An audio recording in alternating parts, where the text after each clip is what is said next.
આગળ વાત કરીએ તો વલસાડમાં રાજ્યના નાણાં અને શહેરી વિકાસ મંત્રી કનુભાઈ દેસાઈના હસ્તે નવા રેલવે ઓવરબ્રિજનું લોકાર્પણ કરવામાં આવ્યું હતું। અંદાજે ₹85 કરોડથી વધુના ખર્ચે તૈયાર કરાયેલ આ વસિયર રેલવે ઓવરબ્રિજ શહેર માટે મહત્વપૂર્ણ સુવિધા સાબિત થવાનું છે। આ પ્રસંગે ધવલ પટેલ અને ભરત પટેલ સહિત મોટી સંખ્યામાં સ્થાનિક રાજકીય અને સામાજિક અગ્રણીઓ તેમજ નાગરિકો હાજર રહ્યા હતા। મહત્વપૂર્ણ છે કે વલસાડ શહેરની મધ્યમાંથી રેલવે લાઇન પસાર થતી હોવાથી શહેરના એક ભાગથી બીજા ભાગમાં જવા માટે અગાઉનો જૂનો ઓવરબ્રિજ પૂરતો સાબિત થતો ન હતો, જેના કારણે વારંવાર ટ્રાફિક જામની સમસ્યા સર્જાતી હતી અને નાગરિકોને મુશ્કેલીનો સામનો કરવો પડતો હતો।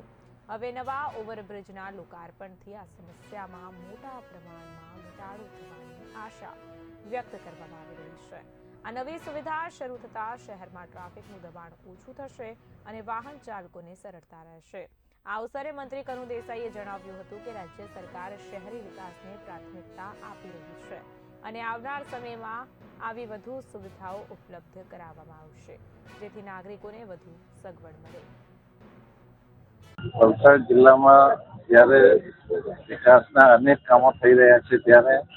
આજે વલસાડ શહેરનો જે મુખ્ય કહી શકાય એવા બ્રિજનો એક પાટો છે જે પશ્ચિમ તરફ જઈને પારનેરાને મળે છે, એનું આજે લોકાર્પણ કરવામાં આવ્યું। એમાં અમારા વિસ્તારના સાંસદ ધવલભાઈ અને બધા ધારાસભ્યો જીતુભાઈ, ભરતભાઈ, રમણભાઈ બધા હાજર રહ્યા। જિલ્લા પંચાયતના પ્રમુખ મનહરભાઈ હાજર રહ્યા અને સાથે સાથે દરેક વિકાસના કામો જે થઈ રહ્યા છે એનામાં દરેક લોકોએ જે રસ બતાવ્યો અને લોકોનો જે ઉત્સાહ છે એ ભારતીય જનતા પાર્ટીના માનનીય મોદીજી અને ભૂપેન્દ્રભાઈ પટેલના પણ આજે ફક્ત વલસાડ શહેર જ નહીં પણ વલસાડ જિલ્લા માટે ઐતિહાસિક દિવસ છે, કારણ કે સવારની વાપીની અંદર અમે વાપીમાં જે અંડરપાસ છે અને સાથે સાથે વાપી મ્યુનિસિપલ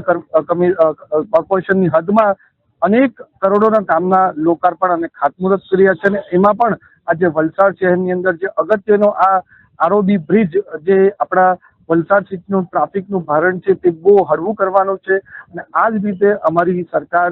રાજ્ય સરકાર અને કેન્દ્ર સરકાર સાથે મળીને આપણા વલસાડ જિલ્લાના અને વલસાડ શહેરમાં સારામાં સારું વિકાસનું કામ થાય એના માટે પૂરો પ્રયાસ કરે।